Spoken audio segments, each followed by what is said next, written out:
been thinking about launching a podcast for your business, but the idea of the amount of work it takes to get it going feels pretty intimidating? Or maybe you're already, running a podcast, but you're always falling behind, you're missing your deadlines, you feel like you're drowning in work, and you wish it was just a little bit easier. Well, you're in the perfect place, because in this week's episode, we're going to reveal a specific strategy, a systematized process that will allow you to spend 5 hours per month on your podcast. And in doing so, launch an episode every single week in only 5 hours a month. Sounds pretty good, doesn't it? So let's jump in. Let's do this. Welcome to the Impactful Entrepreneur Show with Adrienne Hill, a place for online business industry expertise and thought leadership, where you can build the skills, structure, and systems you need to thrive in business and have a lasting impact in your industry. Let's do this. All right, everyone, welcome back to another episode of the Passive Income Strategies and Systems Summit. I am here with Krissy Chin, a 7-figure online business coach who specializes in working less and enjoying business more, which is awesome. And today she's here to share with us her super streamlined and systematized approach for creating and launching podcast episodes, which I know there's going to be tons of you who really, really need this. And she's really got it dialed in. So I'm super excited about this topic. So welcome, Krissy.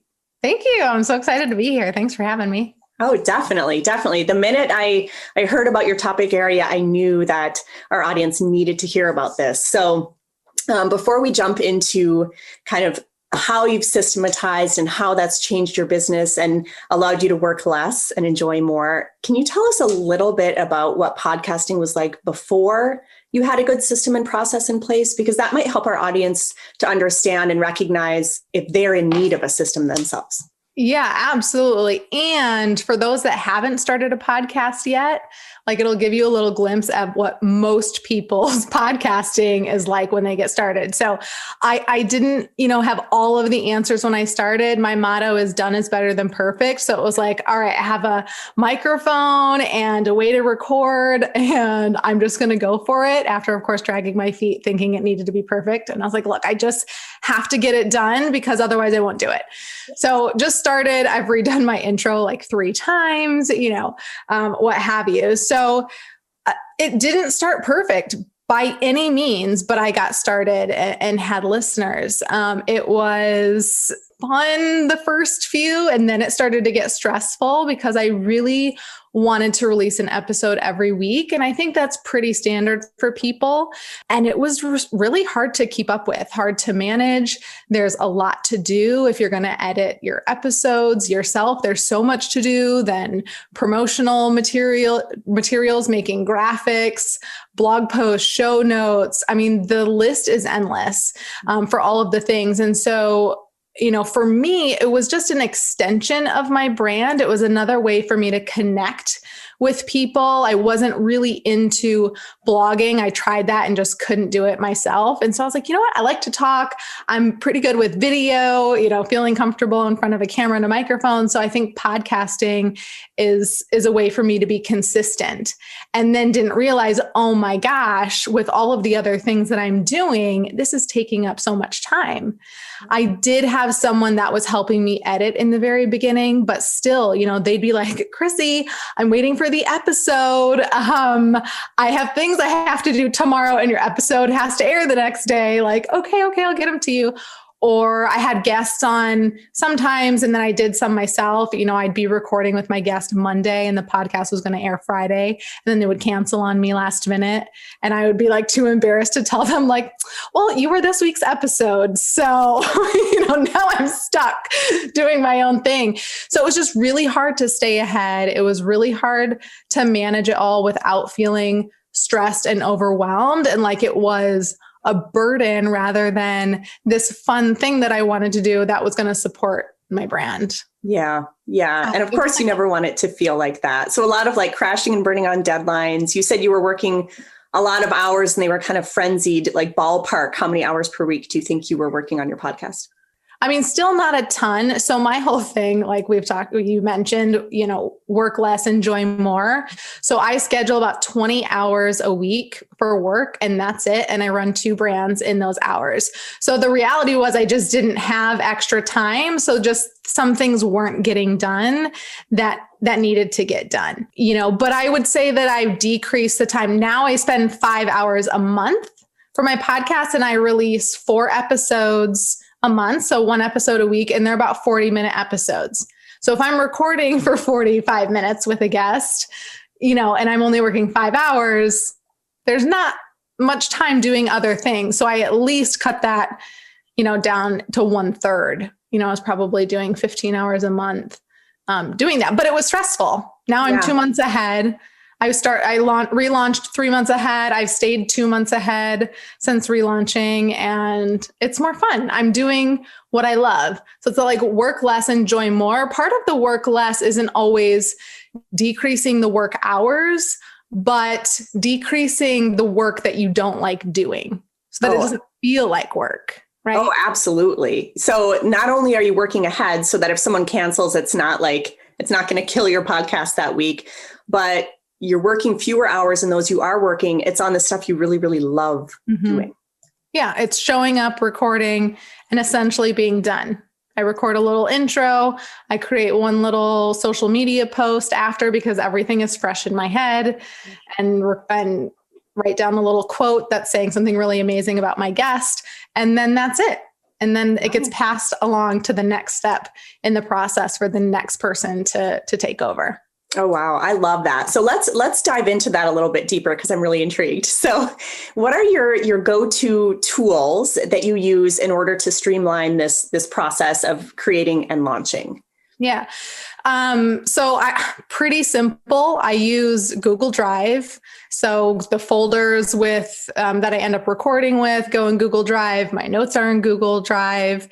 So I use that. I use Acuity scheduling for my calendar. So now I have guests this season 3, I have guests every episode. So that has to get scheduled. That was a huge pitfall in the last my non-existent system was like texting back and forth. So when can you meet? Oh, let me look at my calendar. Oh, I'm busy then. How about this time? And so it's like, okay, we need to streamline this process. I just need them to go to a calendar and schedule. So I use Acuity scheduling there. Calendly, is another popular one. What else do I use? I use Podetize for my editing. They now do my hosting and my editing. So I have this whole system with them. And then Kajabi, where I host my blogs and things like that. So it's like super simple. That is super simple. Your blogs. Yeah. It's not like you have 22 tools. There's like 4. No. Yeah, right. Exactly. Okay. So it can be easy. So I guess aside from the tools, I'm sure there's activities that are completed surrounding those tools, right? All the different parts of the process. So do you do that all yourself, or do you have a support team? And if you have a team, which roles did you hire out and how do they help in this process? Yeah. So I do have, air quotes, a team here. I have one virtual assistant who helps me with various things. And so I basically just trained her to take over the things that she could in the system, in the process. And then I ended up hiring a company called Podetize. And so we use their platform to upload everything. And then they take care of the episode editing, the graphics for marketing in various sizes, square, whatever the stories size is called, horizontal, whatever you need. They'll create different images. They'll create the audiogram. They create the blog post / show notes. They will upload it into my systems for me. So they have access to my Kajabi. They'll upload it in there. Now I'm hosting with them, but if you hosted with someone else, they would upload it into your hosting platform, schedule everything out. And then they also send my guest the links and graphics that they need the day that it launches. I have my assistant send stuff before, so they have it in advance, but they'll also send it that day. So between me, my virtual assistant, and the Podetize team, everything is done. Wow, that's amazing. That's a huge amount of value, all from Podetize.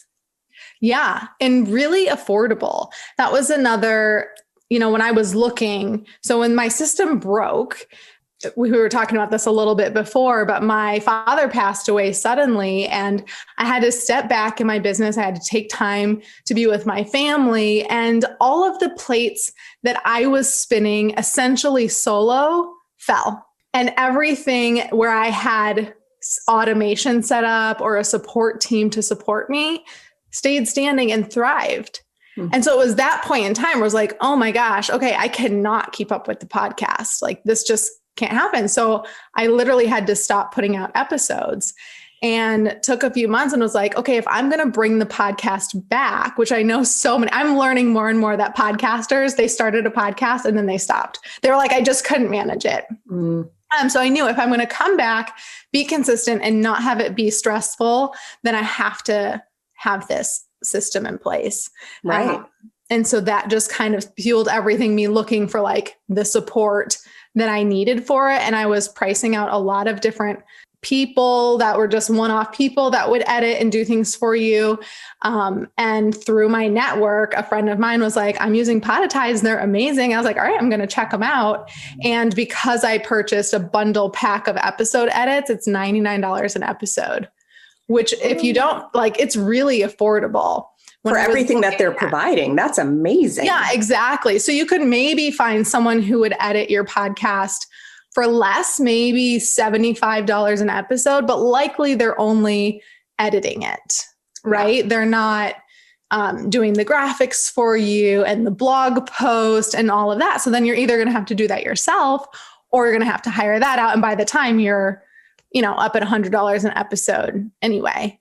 Oh yeah. So.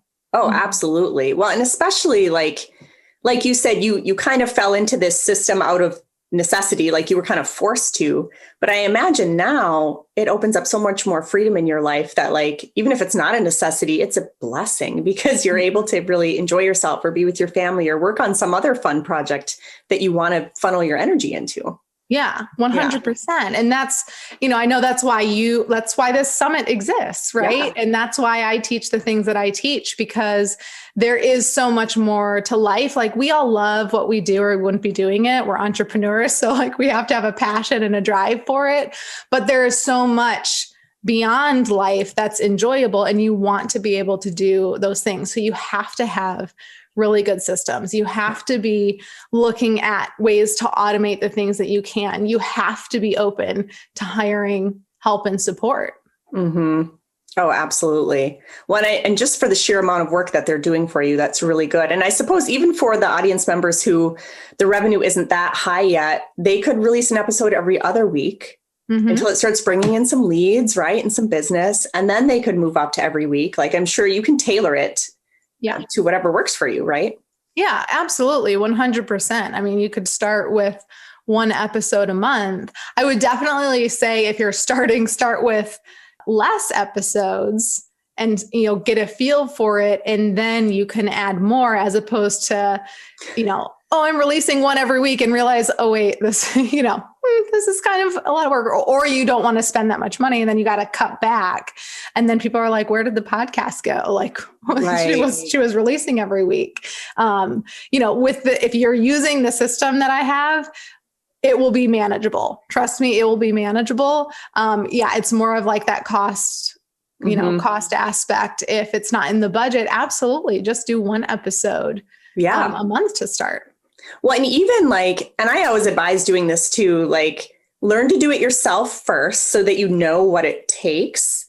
And then if you hire it out and someone has questions, you know how to help them with the questions because you've done it before, right? But certainly don't stay in that space where you're killing yourself to get all the work done and overworking yourself.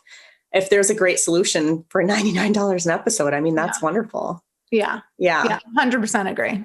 That's awesome. Thanks for joining us for this episode of the Impactful Entrepreneur Show.